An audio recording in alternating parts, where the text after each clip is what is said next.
Dark মুনের আগের দুইটা ভিডিওতে আমরা ডার্ক মুনের প্রথম 4টা এপিসোড দেখেছিলাম, আর এই ভিডিওতে আমরা 5 এবং 6 নম্বর এপিসোড দেখব। 5 নম্বর এপিসোডের শুরুতে আমরা খান ও তার বন্ধুদেরকে দেখতে পাই। খান খুবই মনোযোগ সহকারে এখানে বসে বসে সুহার কথা ভাবছিল। তার বন্ধুরা জিজ্ঞাসা করে, তুমি এত গভীরভাবে কি চিন্তা করছো? কোনো কি প্রবলেম হয়েছে নাকি? খান বলে, না না, কিছুই হয়নি, আসলে আমার ঘুম ধরেছে, তাই আমি ঘুমাইতে চলে যাচ্ছি। তখন খানের এই ফ্রেন্ড তাকে একটা ইনভিটেশন লেটার দেখিয়ে বলে, হেলি ও তার বন্ধুরা তাদের জন্মদিনে আমাদেরকে ইনভাইট করেছে, কিন্তু আমার মনে হয় আমাদের ওখানে না যাওয়াই উচিত। খান বলে, কিন্তু তোমরা তো ওই পার্টিতে যাওয়ার জন্য অনেক এক্সাইটেড ছিলে। খানের বন্ধুরা বলে, ওইটা তো আমরা এমনিই বলেছিলাম। এটা শুনে খান একটু রাগান্বিত হয়ে সুহার কথা মনে করে ঘুমানোর জন্য চলে যায়। পরের দৃশ্যে আমরা দেখি জিনো জিজ্ঞাসা করে, তুমি কি ওদেরকে ইনভিটেশন কার্ড পাঠিয়েছো? কারণ সোহাও তো তাদেরকে ইনভাইট করতে চেয়েছিল। তারা বলা বলি করতে থাকে, আমরা ওয়্যারউলভসদের সাথে আমাদের জন্মদিনের পার্টি একদমই করতে চাই না। কিন্তু আমি এটা বুঝতে পারছি না যে সোহা তাদের ভিতরে এমন কি দেখেছে। হতে পারে সোহা ভ্যাম্পায়ারদেরকে পছন্দ করে না, সেজন্যই সে তাদেরকে ইনভাইট করেছে। এটা শুনে তারা সবাই একটু ডিপ্রেশনে চলে যায়। শিওন বলে, আমাকে এই কথা মনে করিও না, এটা মনে পড়লেই আমার অনেক কষ্ট হয়। জিনো বলে, তুমি চিন্তা করো না, সোহা এই কথাগুলো তখন বলেছিল যখন সে আমাদের সম্পর্কে কিছুই জানতো না। শিওন বলে, সোহা যদি কখনো আমাদের সত্যিটা জেনে যায় তাহলে সে জীবনে কোনোদিনও আর আমাদের চেহারাটাও দেখবে না। সোলন বলে, এজন্যই আমি বলেছিলাম যে ওর কাছ থেকে দূরত্ব বজায় রাখো। শিওন বলে, একদমই না, আমি সোহার সাথে বন্ধুত্ব করতে চাই। জান বলে, আমি ভাবতেও পারিনি যে সোহা ভ্যাম্পায়ারদেরকে এত ঘৃণা করে। সোলন বলে, এমনিতেও আমাদেরকে কেউই পছন্দ করে না, মানুষেরা আমাদেরকে ঘৃণা করে, এটা খুবই নর্মাল একটা বিষয়। আর সোহার বন্ধুকে তো একটা ভ্যাম্পায়ারই মেরেছিল। নোয়া বলে, কিন্তু তোমরা তো ভালোভাবেই জানো যে আমরা কোনো মানুষদেরকে কখনোই আঘাত দেই না। জাকা বলে, এই বিষয়টা আমরা ভালোভাবেই জানি, কিন্তু আমরা মানুষদের চোখে অন্যান্য নর্মাল ভ্যাম্পায়ারদের মতোই, আমরা সবার থেকে ভিন্ন। এটা তাদেরকে বললে এই সমস্যার সমাধান কখনোই হবে না, আমাদের তাদেরকে বিশ্বাস করাতে হবে। জিনো বলে, তুমি ঠিক বলেছ, কিন্তু আমরা চাইলেও সোহাকে জোর করে আমাদের উপরে বিশ্বাস করাতে পারবো না। আর এমনিতেও আমাদের জীবনে সোহাকে ছাড়া এর আগে কেউই আমাদের উপর কখনোই বিশ্বাস করেনি। শিওন বলে, আমরা সোহাকে বলবো যে সোলন একটা ভ্যাম্পায়ার, তাহলে সে আমাদের উপর আর কখনোই সন্দেহ করবে না। তারা এই কথাটা নিয়ে অনেক কিছু পরিকল্পনাও করে ফেলে। এটা শুনে সোলন অনেক রাগান্বিত হয়ে যায়। যাই হোক, তারা সবাই বলতে থাকে, আমাদের কখনোই সোহাকে এটা বুঝতে দেওয়া যাবে না যে আমরা ভ্যাম্পায়ার। আমাদের পাওয়ারকে আমাদের খুবই কম ইউজ করতে হবে, কারণ সোহা যদি জেনে যায় যে আমরা ভ্যাম্পায়ার তাহলে আমরা এখানেও আর একদমই থাকতে পারবো না। তারা কিছুক্ষণ নীরব থাকার পর জিনু বলে, আমার মনে হয় সোহা যদি আমাদের বিষয়ে জেনেও যায় তাহলেও সে কখনোই কাউকে বলবে না যে আমরা ভ্যাম্পায়ার। ওইদিকে আমরা দেখি সোহা এখানে বসে বসে ওই দিন হেলি ও তার বন্ধুদেরকে লাইব্রেরিতে যেই কথাগুলো বলেছিল ওইটার বিষয়ে ভাবছিল। তখন সেখানে হেলি চলে আসে। সোহা হেলিকে বলে, তুমি আমাকে ক্ষমা করে দিও, ওই দিন আসলে আমি অনেক চিন্তিত ছিলাম, তাই এতগুলো কথা বলে ফেলেছি। হেলি বলে, কোনো সমস্যা নেই, আমি জানি তুমি ভ্যাম্পায়ারদেরকে অনেক হেট করো, আমি তোমার অনুভূতিটা বুঝতে পারি, আমি জানি তুমি কোনো ভুল করোনি। তখন হেলি সোহাকে তাদের জন্মদিনের একটা ইনভিটেশন লেটার দেয় আর বলে, আমরা এটা তোমাকে অনেক আগেই দিতে চেয়েছিলাম কিন্তু ভুলে গিয়েছি। এটা দেখে সোহা অনেক খুশি হয়ে যায়। আর সত্যি বলতে এটা দেখে আমিও একটু অবাক হয়ে যাই, কারণ আমার জন্মদিন অক্টোবরের 2 তারিখেই পড়ে। যাই হোক, হেলি বলে, তুমি এই পার্টিতে আসলে আমরা অনেক খুশি হব।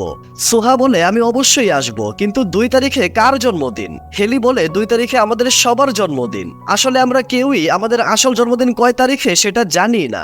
সোহা জিজ্ঞাসা করে, তাহলে তোমরা এই দিনটাকেই তোমাদের জন্মদিন হিসেবে কেন সিলেক্ট করেছো? হেলি বলে, কারণ আজকের দিনেই আমরা ছোটবেলায় ওই অনাথ আশ্রম থেকে পালিয়ে এসেছিলাম। তখন আমরা অতীতের একটা দৃশ্য দেখি। তারা 7 বন্ধু ছোটবেলায় যখন এতিমখানা থেকে পালিয়ে এসেছিল তখন তারা জঙ্গলের মধ্য দিয়ে দৌড়ে যাওয়ার সময় সামনে একটা ঘর দেখতে পেয়েছিল। তারা ওই ঘরে গেলে সেখানে একটা মেয়েকে দেখতে পায়। মেয়েটা যখন জানতে পারে তারা অনাথ আশ্রম থেকে পালিয়ে এসেছে তখন সে তাদেরকে এই ঘরে আশ্রয় দেয়। মেয়েটা বলে, আমাদের এই জায়গাটা সবসময় একদম খালি থাকে, তাই তোমরা এখানে বিশ্রাম নিতে পারো, আর তোমরা চিন্তা করো না, আমি কাউকেই কিচ্ছু বলবো না। এটা বলে মেয়েটা দরজা বন্ধ করে চলে যায়। তখন তারা সামনের ঘরে কিছু মুরগি দেখতে পায়। তারপর কিছু সময় পার হলে ওই মেয়েটা তাদের জন্য একটু খাবার নিয়ে আসে। আর এখানে অনেক ভয়ঙ্কর একটা দৃশ্য দেখতে পায়। এই 7 জন ছেলে ওই মুরগিগুলোকে মেরে খেয়ে ফেলছে। মেয়েটা প্রচন্ড ভয় পেয়ে পুরো গ্রামবাসীকে বলে দেয় যে গ্রামের ভিতরে ভ্যাম্পায়ার চলে এসেছে। সমস্ত গ্রামবাসীরা মিলে ওই 7 জনকে মেরে ফেলার জন্য একেবারে হন্যে হয়ে খুঁজতে থাকে। হেলি ও তার বন্ধুরা এই মেয়েটার বিশ্বাসঘাতকতার কারণে খুবই কষ্ট পেয়ে দৌড়ে সেখান থেকে চলে যাচ্ছিল।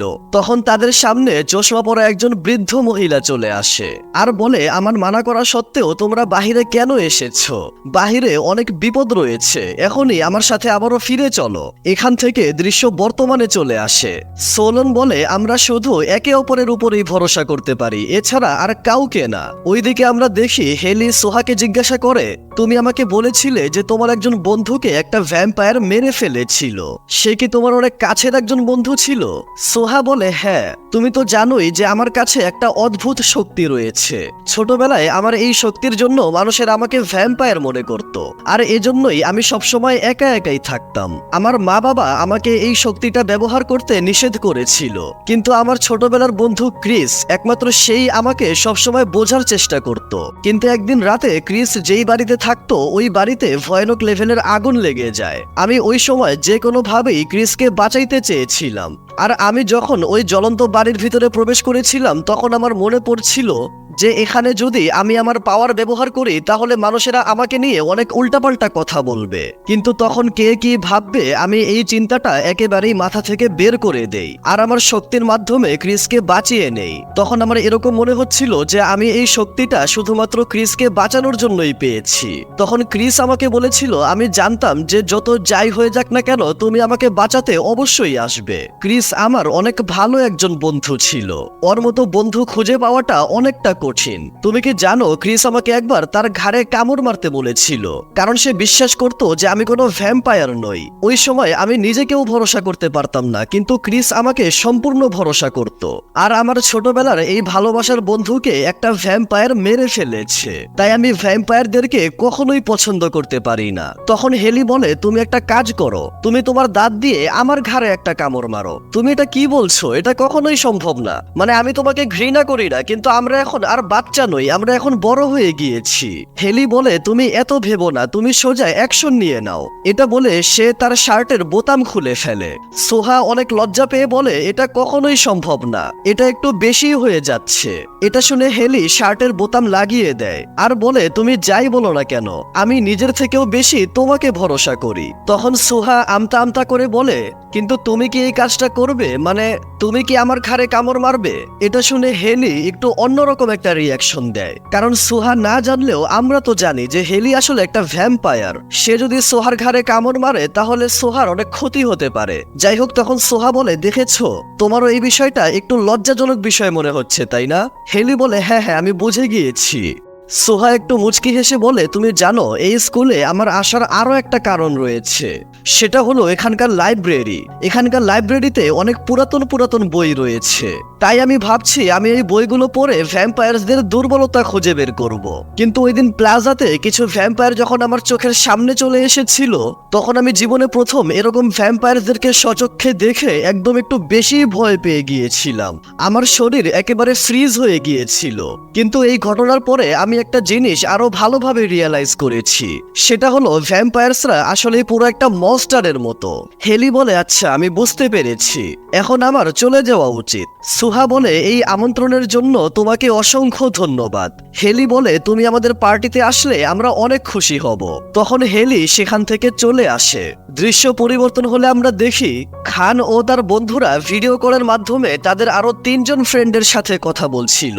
তাদের এই ফ্রেন্ডরা বলে, আমরা এখনো বুঝতেই পারছি না যে আমাদের বন্ধুদেরকে কোথায় কিডন্যাপ করে রাখা হয়েছে, তবে আমরা শুনেছি এই এলাকায় আশেপাশে ইদানিং অনেকগুলো ভ্যাম্পায়ারদেরকে দেখা গিয়েছে। তাদের সাথে কথা শেষ করে খান রুম থেকে বের হয়ে যায়। এবং তারা এখানে কি কথা বলেছে বা কি বিষয়ে কথা বলেছে এই বিষয়ে আমার মাথায়ও কিছুই ঢুকে নাই। সম্ভবত পরের এপিসোডগুলোতে তাদের এই কথার মানেগুলো আমরা বুঝতে পারবো। আপাতত এই কথাগুলো আমি স্কিপ করেছি। যাই হোক, পরের দৃশ্যে আমরা জঙ্গলের ভিতরে একটা ফার্ম হাউস দেখতে পাই। সেখানে আমরা হেলি ও তার বন্ধুদেরকে তাদের জন্মদিনের পার্টির আয়োজন করতে দেখতে পাই। তারা বলা বলি করছিল ওই ওয়ার উলফ অর্থাৎ খান ও তার বন্ধুরা কি আমাদের পার্টিতে আসবে। তারা তো এখনো আমাদের ইনভিটেশনের বিষয়ে কোনো রিপ্লাই দেয়নি। যাই হোক, তারা এই চিন্তা বাদ দিয়ে তাদের কাজ করতে শুরু করে। তখন আমরা দেখি তারা অনেক কষ্ট করে একটা কেক বানিয়েছিল, কিন্তু হেলি ভুলবশত ওই কেকটা নিচে ফেলে দেয়। তারা সিদ্ধান্ত নেয় কেকটাকে আবার বানাবে। সেজন্য জাকা কেকের সামগ্রী নেওয়ার জন্য চলে যায়। আর এইদিকে আরেকজন মহাশয় আগুনের মাধ্যমে মুরগিটাকে একেবারে জ্বালিয়ে ফেলে। তারপর জাকা যখন সমস্ত জিনিসপত্র নিয়ে আসে তখন সে দেখতে পায় সে একটা জিনিস আনতে ভুলে গিয়েছে, তাই তাকে আবারও বাজারে যেতে হয়। যাই হোক, তারা সবাই বন্ধুরা একসাথে মিলে ঠিকঠাক ভাবেই পার্টির সমস্ত কিছু আয়োজন করে ফেলে। তারা অনেক রকম খাবারের আইটেমের ব্যবস্থা করে। আর সময় হয়ে গেলে সোহা যখন এখানে আসে তখন হেলি বলে, জঙ্গলের এত ভিতরে আসতে তোমার অনেক কষ্ট হয়েছে তাই না? সোহা বলে, না, তবে জঙ্গলের ভিতরে এত সুন্দর একটা ঘর থাকতে পারে এটা আমার ধারণাই ছিল না। শিওন বলে, এই ঘরটা আমি নিজের হাতে বানিয়েছি। হেলি বলে, একদমই না, এই ঘরটা আমরা একটা উত্তরাধিকার সূত্রে পেয়েছি। সোহা বলে, কিন্তু তোমরা এটা কার কাছ থেকে পেয়েছো? হেলি বলে, যখন আমরা অনাথ আশ্রমে ছিলাম তখন একজন আমাদের অনেক খেয়াল রেখেছিল। তিনি আমাদেরকে নিজের ছেলের মতোই মনে করতেন। তারপর তিনি যখন এই দুনিয়া থেকে বিদায় নিয়ে চলে যান তখন আমরা এই ঘরটা উত্তরাধিকার সূত্রে পেয়ে যাই। কিন্তু এখন যেহেতু আমরা হোস্টেলে থাকি তাই এখানে আমরা শুধু উইকেন্ডে বা বড় কোনো ছুটিতে আসতে পারি। সোহা বলে, এটা তো অনেক ভালো কথা, এখানকার গার্ডেনও অনেক সুন্দর। শিওন বলে, এই গার্ডেনের দেখাশোনা শুধুমাত্র আমি করে থাকি। হেলি বলে, এই পোলা অনেক বেশি মিছা কথা কয়, তুমি এর কথা একদমই বিশ্বাস করো না। চলো আমি তোমাকে পুরো ঘরটা ঘুরে ঘুরে দেখাচ্ছি। তখন আমরা দেখি তাদের জন্মদিনের পার্টিতে খান ও তার বন্ধুরাও চলে আসে। সেই সময় সোহাকে দেখে খান একটু লজ্জা পেয়ে যায়। আর এটার সাথে 5 নম্বর এপিসোড এখানেই শেষ হয়ে যায়। 6 নম্বর এপিসোডের শুরুতে আমরা দেখি হেলির বন্ধুরা ও খানের বন্ধুরা ঘরের বাহিরে এখানে একে অপরের সাথে তাদের স্বভাব অনুযায়ী কোনো কারণ ছাড়াই তর্ক করতে শুরু করেছিল। যাই হোক, তারা বাড়ির ভিতরে প্রবেশ করলে সোহা এতগুলো খাবারের আইটেম দেখে বলে, আমি আজকে জীবনে প্রথম কোনো একটা জন্মদিনের পার্টিতে এসেছি। আমি আজ পর্যন্ত আমার জন্মদিনেও কোনোদিন কোনো পার্টি রাখিনি। সেজন্যই আমি আমার অনেকগুলো বন্ধুদের সাথে একটা পার্টি করার জন্য অনেক এক্সাইটেড ছিলাম। সোহা এখানে সবাইকে জন্মদিনের শুভেচ্ছা জানিয়ে এখানে পার্টির এনজয় করতে থাকে। পার্টির খাওয়া দাওয়া শেষ হলে সোহা হেলি ও তার বন্ধুদেরকে জন্মদিনের গিফট দেয়। তারা ওই গিফটের বক্স খুলে দেখতে পায় সোহা তাদেরকে ভ্যাম্পায়ারদেরকে দূর করার জন্য যেই সামগ্রীগুলো প্রয়োজন ওইগুলোর মধ্যে কিছু আইটেম গিফট করেছে। এটা দেখে এরা কিছুটা এরকম রিয়াকশন দেয়। আর এই গিফট দেখে খান ও তার বন্ধুরা এখানে হাসতে থাকে। তাদেরকে হাসতে দেখে সোলন বলে, তোমরা কি আমাদের জন্য কিছুই নিয়ে আসোনি? তারা বলে, হ্যাঁ, আমরা অবশ্যই এনেছি। দেখা যায় খান ও তার বন্ধুরাও হেলি ও তার বন্ধুদের জন্য ভ্যাম্পায়ারদেরকে দূর করার ওই সামগ্রীগুলোই নিয়ে এসেছিল। তারা ওই গিফট বক্সের মধ্য থেকে একটা ছোট বল তাদের দিকে মারলে জান যখন বলটা ধরে তখন তার হাত জ্বলতে শুরু করে, কারণ ভ্যাম্পায়ার্সরা সিলভারের জিনিসকে স্পর্শ করতে পারে না। সোহা বলে, এতগুলো জিনিসের মাধ্যমে তোমরা এখন ভ্যাম্পায়ারদের আক্রমণ থেকে সবসময় নিরাপদে থাকবে। যাই হোক, কিছুক্ষণ পর খান সোহাকে এই লাল ব্যাগে করে এই ছবিটা গিফট করে। এত কিউট একটা ছবি দেখে সোহা অনেক খুশি হয়ে যায়। সোহাকে খুশি দেখে খানও অনেক খুশি হয়ে যায়। তারপরে আমরা দেখি এই মিস্টার চশমা সোলনের সাথে কথা বলতে আসে। সোলন বলে, আমি শুনেছি টোটাল এক্লিপসের রাতে তোমাদের লিডার অর্থাৎ খান সোহার সাথে দেখা করেছিল। আর আগের এপিসোডে আমরা জেনেছি যে ওই রাতে যদি কোনো ওয়্যারউলফ কোনো একটা মেয়েকে দেখে ফেলে তাহলে সে সবসময় শুধু ওই মেয়েটাকেই ভালোবাসে। সোলন জিজ্ঞাসা করে, ওয়্যারউলফের সাথে একজন মেয়ের ভালোবাসা হওয়াটা কি ঠিক হবে? মিস্টার চশমা বলে, তুমি কি এটা তোমার জন্য বলছো নাকি? সোলন বলে, আমি তোমাকে আগেই বলেছি যে আমি কোনোভাবেই তোমাদের মতো না। মিস্টার চশমা বলে, তোমার কি ওই দিন রাতের কথা মনে আছে? তুমি ওই দিন রাতে একদম আমাদের মতোই ট্রান্সফর্ম হয়ে গিয়েছিলে। কিন্তু এই পৃথিবীতে এমনও কেউ আছে যে ট্রান্সফর্ম হতে চায় কিন্তু সে হতে পারছে না। এই কথা বলে সে খানের দিকে তাকায়। আর আমাদেরকে এটা বোঝানো হয় যে খান ওয়্যারউলফ হওয়া সত্ত্বেও কোনো একটা কারণবশত উলফে ট্রান্সফর্ম হতে পারছে না। যাই হোক, তারপর তারপর আমরা দেখি তারা সবাই একসাথে বসে চোর পুলিশের মতোই একটা গেম খেলতে থাকে।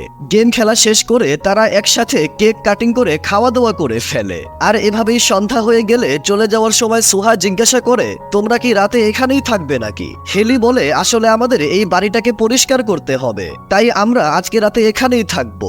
সুহা বলে, আমি কি তোমাদেরকে কোনো সাহায্য করব? হেলি বলে, না না, তুমি তো আমাদের মেহমান, তুমি এখন নিশ্চিন্তে শুধু হোস্টেলে ফিরে যাও। তারপর সুহা, খান ও তার বন্ধুদের সাথে হোস্টেলে ফিরে যাওয়ার উদ্দেশ্যে রওনা হয়। কিছুটা সামনে যাওয়ার পর সুহার মনে পড়ে যায় খান আজকে তাকে যেই গিফট দিয়েছিল সে ওইটা আনতে ভুলে গিয়েছে। তাই সে আবারও ওই বাড়িতে ফিরে আসে। সে বাড়ির ভিতরে এসে সবকিছু এত নীরব অবস্থায় দেখে অনেক অবাক হয়ে যায়। সুহা এখন এমন একটা দৃশ্য দেখবে যেটা সে কোনোদিনও কল্পনাও করেনি। সুহা ধীরে ধীরে এই দরজার সামনে এসে দরজা খুললে তার চোখ একদম কপালে উঠে যায়। সে দেখতে পায় এরা সবাই ভ্যাম্পায়ারের রূপ ধারণ করে এখানে সাপ মেরে খাচ্ছিল। সুহা প্রচন্ড ভয় পেয়ে ওই বাড়ি থেকে বের হয়ে জঙ্গলের মধ্য দিয়ে দৌড়ে পালাতে শুরু করে। হেলি দৌড়ে সুহার পিছনে আসতে থাকে আর বলে, তুমি দাঁড়াও, আমার কথা শোনো। সুহা বলে, আমি তোমার কোনো কথাই শুনতে চাই না, তুমি একটা মিথ্যাবাদী। হেলির বাকি বন্ধুরা সেখানে আসলে সোলন বলে, তুমি এখন আর সোহাকে কি বলবে? ওকে বলার মতো আমাদের কাছে আর কোনো কিছুই নেই। সে আমাদেরকে এই অবস্থায় দেখে ফেলেছে, আমরা এখন আর কিছুই করতে পারবো না। পুরো স্কুলে আমাদের বিষয়ে কথা ছড়িয়ে পড়বে আর আমাদের সবাইকে এখান থেকে পালিয়ে যেতে হবে। সে ভ্যাম্পায়ারদেরকে অনেক ঘৃণা করে, সে আমাদেরকে এভাবে স্বাধীন অবস্থায় কখনোই ছাড়বে না।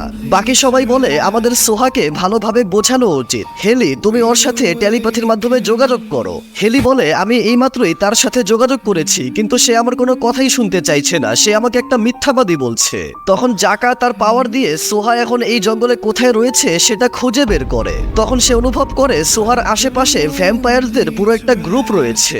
ওইদিকে সোহা যখন দৌড়ে যাচ্ছিল তখন সে মনে মনে হেলি ও তার বন্ধুদেরকে ভ্যাম্পায়ার রূপে কল্পনা করতে থাকে আর বলতে থাকে, তার মানে এজন্যই তাদের কাছে এত অসাধারণ সুপার পাওয়ার রয়েছে। সেজন্যই ওই দিন আমি যখন হেলিকে আমার ঘাড়ে কামড় মারতে বলেছিলাম তখন সে একটু হকচকিয়ে গিয়েছিল। এগুলো ভাবতে ভাবতে সোহা হুট করে মাটিতে পড়ে যায় আর মনে মনে বলে, আমি ভেবেছিলাম ক্রিসকে হারিয়ে ফেলার পর আমি ফাইনালি এমন একজন বিশ্বাসযোগ্য ও সবচেয়ে কাছের বন্ধু পেয়েছিলাম যাদের কাছে আমার মতোই কিছু সিক্রেট বিষয় ছিল। প্রথমবার আমার তাদের সাথে স্কুলে যেতে ভালো লাগছিল, কিন্তু ওই প্রত্যেকটা জিনিসই একটা মিথ্যা ছিল। তখন সেখানে অনেকগুলো ভ্যাম্পায়ার এসে সোহার উপর আক্রমণ করে। তখন হেলি এসে ওই ভ্যাম্পায়ারদেরকে মেরে সোহাকে বাঁচিয়ে নেয় আর সোহাকে বলে, আমি তোমার মনের রাগটাকে বুঝতে পারছি, কিন্তু বিশ্বাস করো, তুমি যেরকম মনে করছো আমরা ওই রকম ভ্যাম্পায়ার নই, তুমি একবার আমার কথা শোনো। সোহা তাদের উপর প্রচন্ড রাগান্বিত হয়ে কান্না করতে শুরু করে। তখন সোহা সেখানে তার ছোটবেলার বন্ধু ক্রিসকে দেখতে পায়। ক্রিস সোহাকে জড়িয়ে ধরে বলে, আমি জানি না এখানে কি হয়েছে, কিন্তু তুমি একদমই চিন্তা করো না, এখন আমি তোমার কাছে চলে এসেছি। আমি এখানে চলে এসেছি কারণ আমি তোমার সবচেয়ে কাছের একজন বন্ধু। এটা শুনে সোহার তার অতীতের কিছু কথা মনে পড়ে যায়। এগুলো দেখে হেলি একদম অবাক হয়ে তাকিয়ে থাকে। ক্রিস বলতে থাকে, আমি এর আগে তোমার সাথে দেখা করতে আসিনি কারণ আমি মনে করেছিলাম আমি বেঁচে আছি। এই কথাটা তুমি বিশ্বাসই করবে না, আর এমনিতেও এই কথাটা বিশ্বাস করার মতোও না, কিন্তু আমি চাই তুমি আমাকে বিশ্বাস করো। সোহা বলে, আমি তোমাকে অবশ্যই ভরসা করি, ঠিক ওইভাবেই যেভাবে তুমি আমাকে ভরসা করেছিলে। তখন টেলিপ্যাথির মাধ্যমে জাকা হেলিকে বলে, তুমি কি এখন সোহার সাথে আছো? হেলি বলে, হ্যাঁ, কিন্তু ওখানে কি হয়েছে? জাকা বলে, আমরা এখানে অনেকগুলো ভ্যাম্পায়ারদের সাথে লড়াই করছি, আর বড় বিষয় হচ্ছে সোহা এখন যেখানে রয়েছে আমি সেখানেও এদের মতোই ভ্যাম্পায়ারদের পাওয়ার অনুভব করছি। তখন হেলি ক্রিসের চোখে এরকম একটা আলো অনুভব করে আর তার চোখের সামনে কিছু ভয়ানক দৃশ্য ভেসে ওঠে। তখন ক্রিস কথা বলতে বলতেই ভ্যাম্পায়ার হয়ে যখন সোহার উপর আক্রমণ করতে যায় তখন হেলি ক্রিসকে এভাবে আটকে ফেলে। হেলি আর ক্রিস একে অপরকে এভাবে ধরে থাকে আর এটা দেখে সোহা অনেক অবাক হয়ে যায়। আর এটার সাথেই 6 নম্বর এপিসোড এখানেই শেষ হয়ে যায়।